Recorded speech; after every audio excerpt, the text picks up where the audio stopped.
This movie reminds me of why I love One Piece. Mina, what's up? Share mo lang here.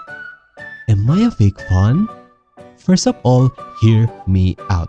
Oo, nasabi ko sa mga lumang videos ko na I stopped watching One Piece 10 years ago. Pero kasi ganito, last weekend nabigyan ako ng free ticket ng One Piece Film Red galing kay Bilibili. May libreng popcorn at mineral water. Sino ba naman ako para tumanggi, di ba?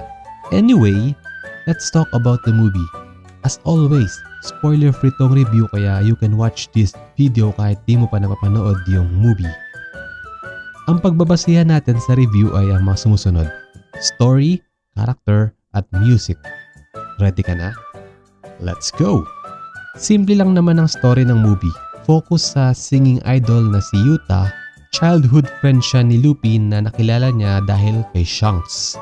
At first, hindi ko ma-enjoy yung movie kasi para siyang music video na may konting kwento. Di naman ako na-inform na musical pala to.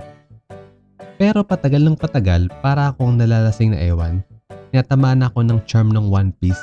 By halfway ng movie, sobrang hook na ako. Nakatulong siguro na Directors Club yung pinagpanooran namin kaya nakahilata ako buong duration ng palabas. Gusto ko sanang magtalakbo ng kumot kasama GF ko kaso syempre bawal yon. Charot. Naalala ko bigla na sobrang dami na palang karakter sa One Piece na hindi ko kilala. I was like, who are these people? Sino tong may barrier na to? Sino tong may magic mirror? Naalala ko din na sobrang corny ni Frankie. Tapos mas hot na pala si Robin kaysa kay Nami. Dumako naman tayo sa music. Automatic, 20/10. Agad. Seryoso? Need ko ba i-explain? Overall for me, sobra kong na-enjoy yung movie. Pinaramdam niya sa akin yung magic ng One Piece. Magic na tanging One Piece lang nakakagawa. Napatanong na naman ako bigla sa sarili ko, oras na ba para manood ulit ako ng One Piece? Ready na ba ako maglayag ulit kasama ang Mugiwara Pirates? Kailangan ko na ba iwan ang Garden of Degeneracy at magbalik loob?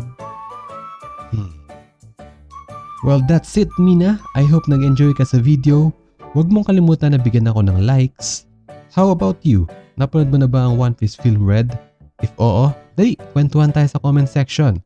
Kung hindi pa, comment mo na lang na pogi ako. Charot. Again, this is Share Mo Lang. Adios!